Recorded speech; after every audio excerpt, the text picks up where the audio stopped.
शांति। आज 8 अक्टूबर 2022। आज की प्रातः मुरली में बाप दादा महावाक्य में कहते हैं, मीठे बच्चे, तुम्हारी पढ़ाई बुद्धि की है। बुद्धि को शुद्ध करने के लिए प्रवृत्ति में बहुत युक्ति से चलना है। खान पान की परहेज रखनी है।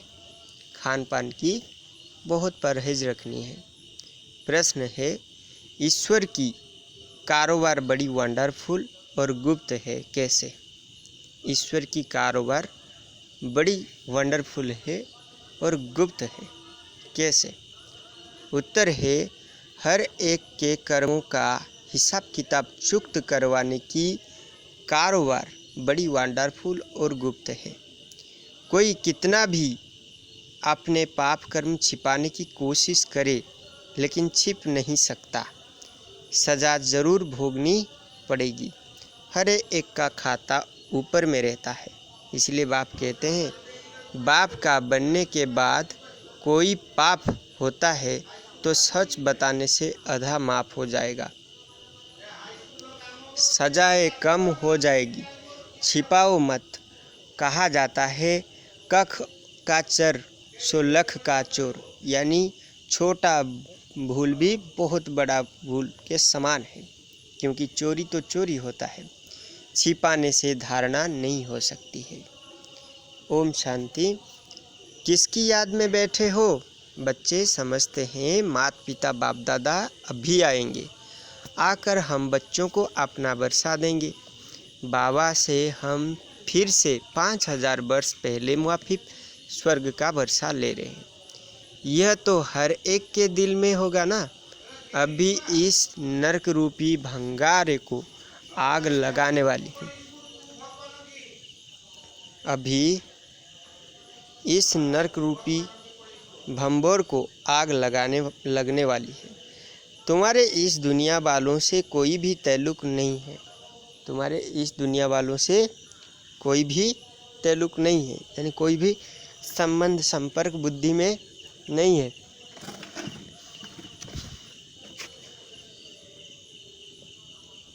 तुम्हारे लिए ज्ञान भी गुप्त है तो वर्षा भी गुप्त है। लौकिक बाप का वर्षा तो प्रत्यक्ष होता है। बाप की यह जायदाद है। बाप की यह जायदाद है। आँखों से देखते हैं, बाप को भी देखते हैं और वर्षे को भी देखते हैं। अब हमारी आत्मा भी गुप्त है। अब हमारे आत्मा भी गुप्त है। इन आँखों से ना आत्मा को ना परमात्मा को देख सकते हैं। लौकिक संबंध में अपने को शरीर समझ इनको यानी शरीर को भी इन आँखों से देखते हैं। कितने सुंदर बाबा ने बात बताई। लौकिक संबंध में अपने को शरीर समझ इनको न शरीर को भी इन आँखों से देखते हो, और शरीर देने वाले बाप को भी देखते हो, टीचर गुरु को भी देखते हैं। यहाँ तो यह बाप टीचर गुरु सब कुछ है, सब है गुप्त। बच्चे जानते हैं हम आत्माओं को अब ज्ञान का तीसरा नेत्र मिला है। आगे तीसरा नेत्र नहीं था। आगे तीसरा नेत्र नहीं था, यानी ज्ञान का तीसरा नेत्र नहीं था। आत्मा सोई पड़ी थी। अब आत्मा को जगाते हैं तो आत्मा भी गुप्त है। जैसे आत्मा आकर शरीर में प्रवेश करती है, वैसे शिव बाबा भी इन शरीर में आ करके हमको फिर स्वर्ग का मालिक बना रहे हैं। बुद्धि भी कहती है, हमने अनेक बार बाप से वर्षा लिया है आधा कल्प के लिए, फिर आधा कल्प गंवा देते हैं। अब फिर से हम श्रीमत पर अपनी राजधानी स्थापन कर रहे हैं। श्रीमत देने वाला भी गुप्त है। तुम्हारी आत्मा जानती है कि हम परमपिता परमात्मा से गुप्त रूप से सुन रहे हैं। आत्मा अभिमानी जरूर बनना है।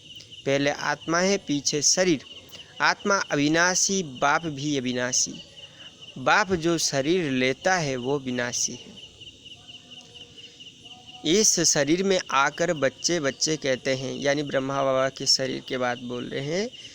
बाबा इस शरीर में आकर बच्चे बच्चे बोलते हैं, बच्चे बच्चे कहते हैं और स्मृति दिलाते हैं कि मैं आया हूँ, तुमको दैवी सतयुगी स्वराज्य के लिए पुरुषार्थ कराने, पुरुषार्थ भी पूरा करना है। सतयुग में सिर्फ तुम्हारा ही राज्य होगा। तुम राज्य करते थे, फिर पुनर्जन्म तो लेना होता है। जो श्री कृष्ण की वंशावली अथवा दैवी कुल के थे वही फिर रहेंगे, दूसरा फिर कोई नहीं होगा। चंद्रवंशी कुल भी नहीं होगा।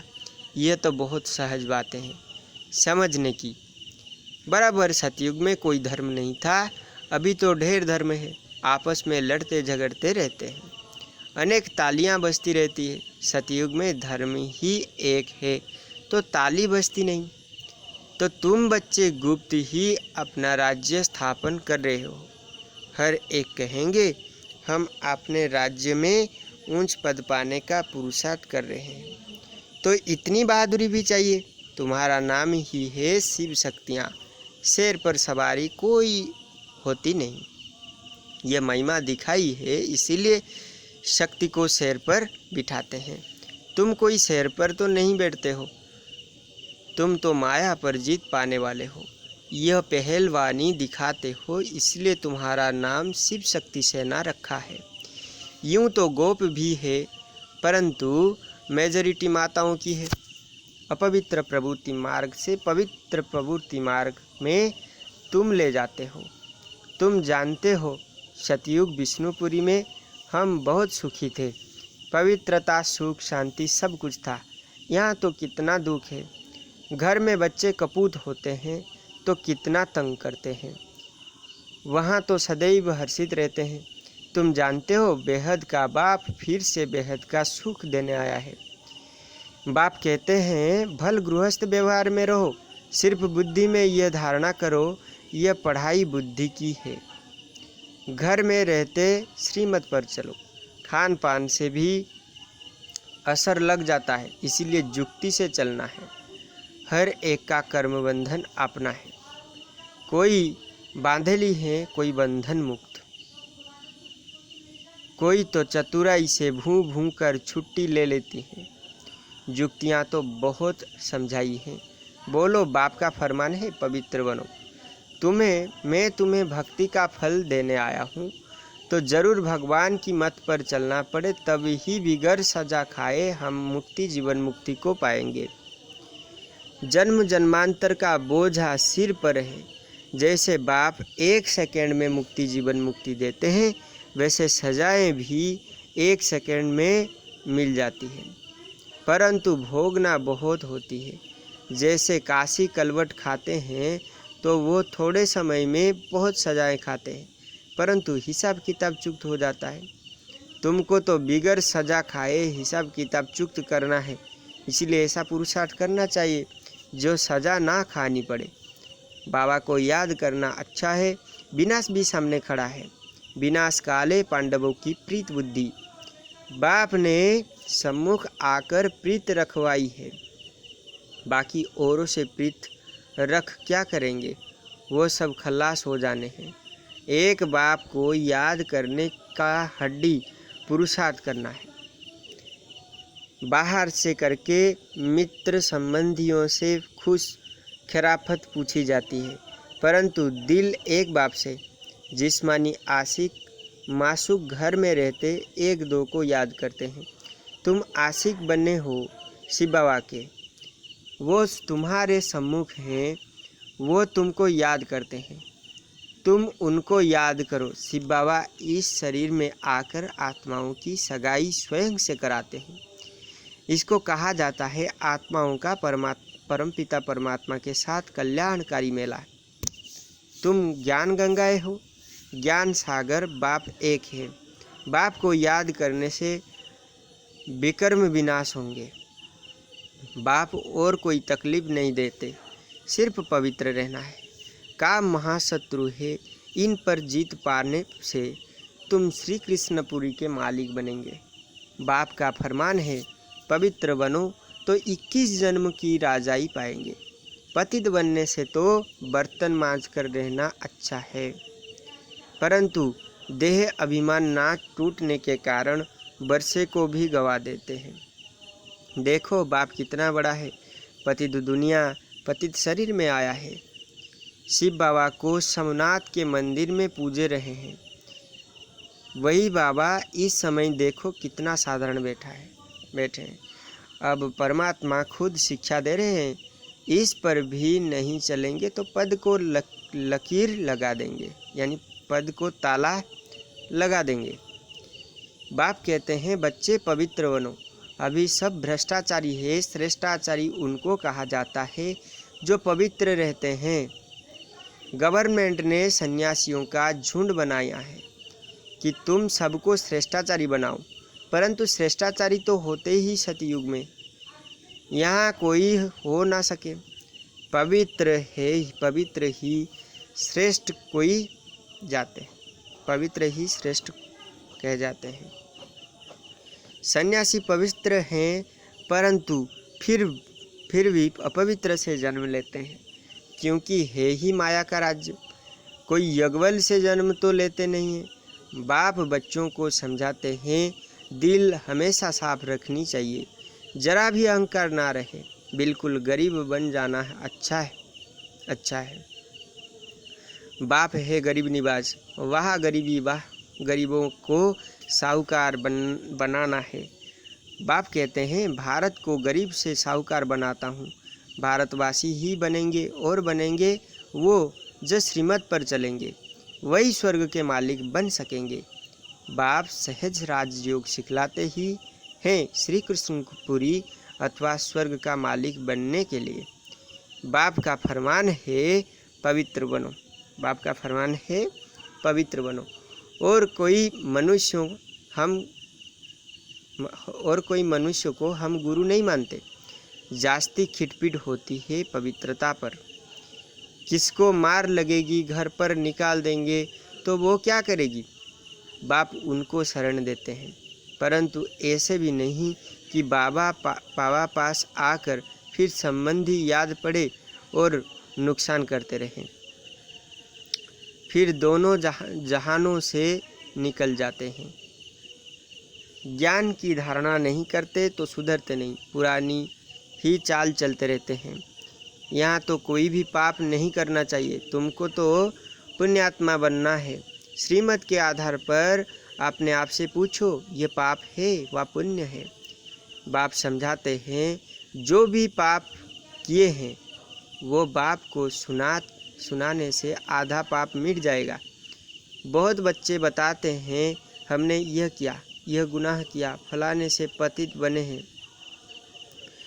बाप तो जानते हैं ना कितने विकर्म किए हैं।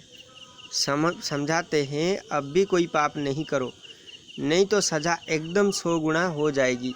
फिर धर्मराजपुरी में साक्षात्कार कराएंगे, तुम ऐसे पाप करके छिपाते थे, छिप तो नहीं सकता, भल नहीं देखते हैं। वो बाप तो अच्छी रीति जानते हैं ना। धर्मराज के पास सारा खाता रहता है। ईश्वरीय कारोबार बड़ी वंडरफुल और गुप्त है।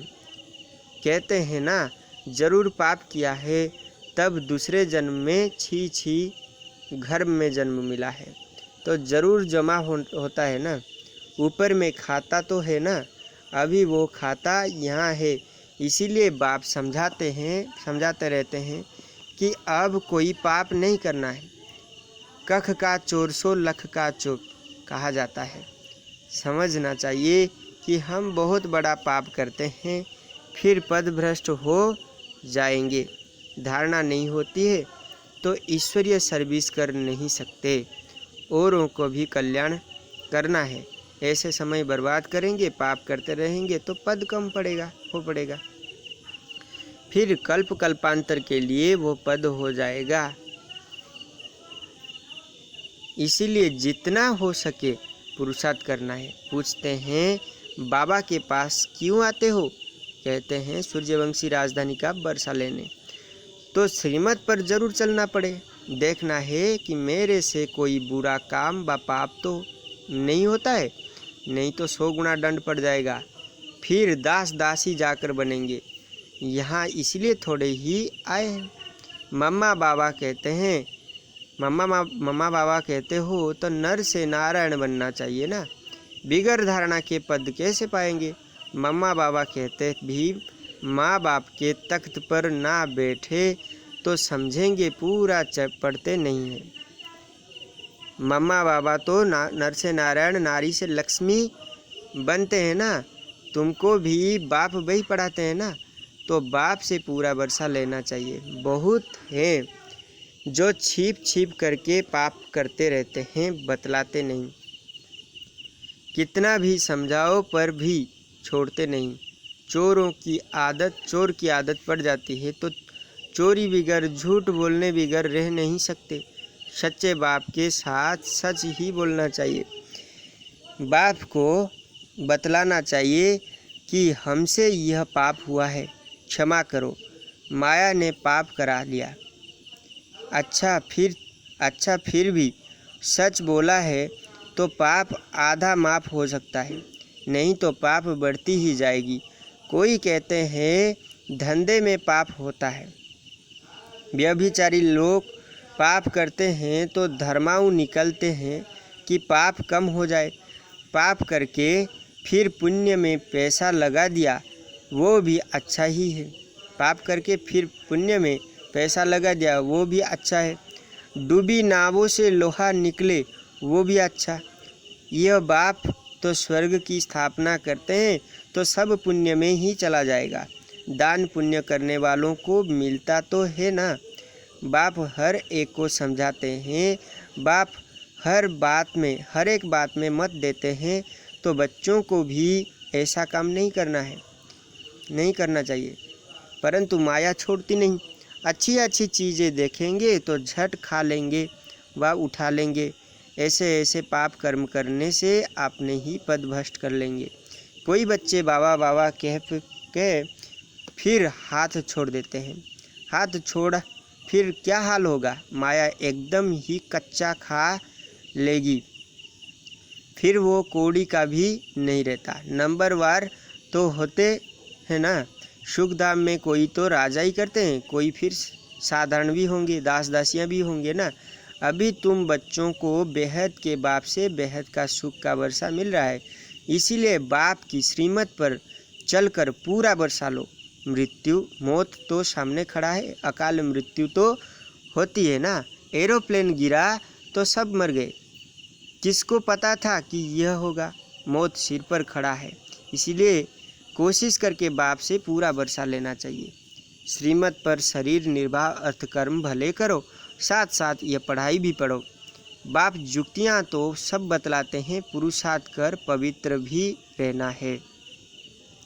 झाड़ू लगाना, बर्तन मांजना अच्छा है अपवित्र बनने से, परंतु देही अभिमानी बनना पड़े। पवित्रता का मान तो है ना। पवित्र नहीं बनेंगे तो पद भी नहीं पाएंगे। यह सब बच्चों को समझानी दी जाती है। बच्चे तो बुद्धि को पाते रहेंगे। प्रजा भी बहुत बननी है। एक राजा को प्रजा तो हजारों की अंदाज में चाहिए ना। राजा बनने में मेहनत है। अच्छा, मीठे मीठे सिकिलद्दे बच्चों प्रति माता पिता बाप दादा का याद प्यार और गुड मॉर्निंग। रूहानी बाप की रूहानी बच्चों को नमस्ते। फिर हम रूहानी बच्चों की रूहानी बाप दादा को भी पद्मा पदम गुना याद प्यार गुड मॉर्निंग और नमस्ते नमस्ते नमस्ते। ओम शांति। धारणा के लिए मुख्य सार पहला पॉइंट है, इस विनाश काल में दिल की सच्ची प्रीत एक बाप से रखनी है, एक की ही याद में रहना है। दूसरा पॉइंट, सच्चे बाप से सदा सच्चे रहना है, कुछ भी छिपाना नहीं है। देही अभिमानी रहने से मेहनत करनी है, देही अभिमानी रहने की मेहनत करनी है। अपवित्र कभी नहीं बनना है। वरदान है, दुख की लहरों से न्यार रहे, प्रभु प्यार का अनुभव करने वाले खुशी के खजाने से संपन्न भवो। दुख की लहरों से न्यारे रहे, प्रभु प्यार का अनुभव करने वाले खुशी के खजाने से संपन्न भवो। स्लोगान विस्तृत है, वरदान की विस्तार है। संगम युग के समय दुख के लहरों की कोई बातें सामने आएगी, लेकिन अपने अंदर वो दुख के लहरें दुखी नहीं करे। जैसे गर्मी के मौसम में गर्मी होगी, लेकिन स्वयं को बचाना अपने ऊपर है। तो दुख की बातें सुनते हुए भी दिल पर उसका प्रभाव ना पड़े। जब ऐसे दुख की लहरों से न्यारे बनो तब प्रभु का प्यारे बनेंगे। जो ऐसे न्यारे और परमात्मा प्यारे वही खुशियों के खजाने से संपन्न रहते हैं। स्लोगान है, त्रिकालदर्शी व त्रिनेत्री वो है जो माया के बहुरूपों को सहज से पहचान ले। त्रिकालदर्शी व त्रिनेत्री वो है जो माया के बहुरूपों को सहज से ही पहचान ले। बाबा ज्ञान की तीसरा नेत्र प्रदान किए हैं, तो इससे हमें विचार करना है, पहचान लेना है कि ये माया का कौन सा रूप है और सावधानी से उसको बाबा की याद में रहकर पार करना है। ओम शांति।